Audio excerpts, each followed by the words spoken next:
The man pried open the dead woman's eyes, squeezed a drop of eye drops into them, and the purpose of doing this was to unlock the woman's phone using facial recognition. However, the result was unsuccessful, because the facial recognition on the phone included biometric elements. So the forensic examiner beside him came up with another idea. He took out some formaldehyde and applied it to the woman's face. This could warm up the surface of her skin. If enough heat could be generated, it might fool the phone. So Sheriff Turner tried again. This time it worked. Turner tried to find the reason for her death from Lucy's phone, and indeed found a clue in a video. Lucy had filmed a man's figure before she died, and Turner knew this man. It was Sean, the deer hunter from the forest park. Could Lucy's death be related to him? To uncover the truth as soon as possible, Turner rode his horse into the deep forest, but when he arrived at Sean's temporary camp, the place was completely empty. Turner began searching around, until a yellow medicine bottle fell out of a backpack. Turner realized there must be more to Sean than meets the eye. Just then a gunshot broke the silence of the forest. By the time Turner reacted, a bullet had already hit his waist. Realizing Sean was trying to kill him, Turner had no choice but to make a decision. He fled into the forest with his injured body. When he reached a stream, Turner used mud to treat his wound. This could effectively stop the bleeding. After a simple treatment, Turner left along the direction of the water flow. Not long after, Sean chased after him from behind. Seeing the fingerprints left in the mud by the stream, he immediately figured out Turner's escape direction. At this time, Turner had also reached a cliff, but because of his injury, Sean, chasing behind, quickly caught up to him. With a gunshot, Turner jumped into the canyon. Fortunately, supported by tree branches, Turner finally landed safely on the ground, but Sean behind him had no intention of letting him go. Thus, the two chased each other until late at night. Turner, exhausted, had to hide first, following the trail of blood left along the way.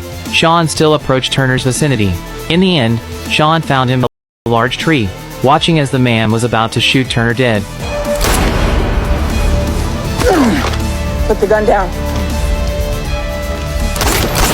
Fortunately, his partner Naya arrived just in time, saving Turner once again.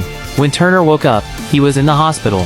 His friend Paul actually appeared here. He said he came to congratulate Turner on surviving the ordeal. After speaking, he left Naya alone with Turner. Next, the woman told Turner the case was closed.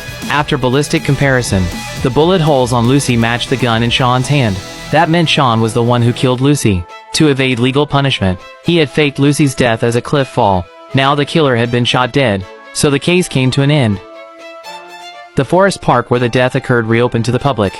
It once again regained its former lively scene, but Turner always had a question in his heart. That was, who exactly was Lucy's biological father? He wanted to find this person to send the girl off for the last time. Turner remembered a teenager who had come to the police station to see him. The boy said Lucy had lived in a convent as a child. At that time, he and the girl were good playmates. Later, Lucy moved to live in the forest park, so Turner went to the church the boy had mentioned. But the church from back then was now in ruins. Fortunately, Turner found the daughter of the former priest. From her, he learned the church was actually an unpublicized nursery. After parents mailed child support to the priest, they never appeared again, and the one who brought Lucy was the girl's father. It seemed her father was also a police officer. This made Turner suddenly realize something. After Lucy ran away from the church, she came to live in the park. Then the only person who could take care of the girl in the park, and could alter Lucy's information in the police system was just one person. So in the shortest time, Turner asked Paul, the park ranger and his friend, to meet him. He directly told Paul about his suspicions, and seeing he couldn't hide it anymore, Paul told the truth. That I was her dad.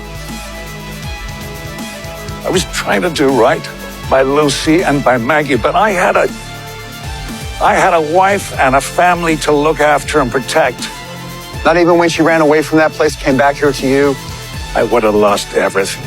Job, family. This sentence made Turner realize Paul hadn't told the whole truth, so he pretended to call the police station, telling his subordinates to go to Paul's house to take his gun for ballistic comparison. This action made the man break down completely, so the man told the remaining truth. It turned out that since Lucy returned to the park, she had been constantly asking Paul for money, and whenever Paul couldn't give it, Lucy threatened to reveal her true identity. Paul had no choice but to give in, but as Lucy's demands grew higher and higher, Paul could no longer afford it, so he had to find Lucy to talk things out. However, when she saw the gun in his hand, Lucy mistakenly thought her father was going to kill her. That's why she fled into the forest. In a moment of crisis, Paul did fire a shot to restrict Lucy's movement, and followed his daughter to the cliff edge. But Paul didn't take any further action. Instead, it was Lucy who jumped down. When the girl stood at the cliff edge, thinking of her mother who died early, her stepfather who had always treated her badly, and her biological father who had his own family and children, she really didn't want to face such a life anymore. So she chose to end it all. But Turner believed all this needed an explanation.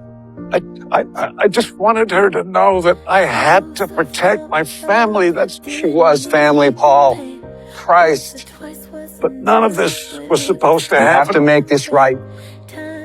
You have to make this right. I can't. God. For this, Turner angrily chose to leave, unaware that Paul behind him had already pulled out a gun pointing at him. But Turner remained calm in the face of danger. And with a gunshot, Paul finally paid the price for his irresponsible actions.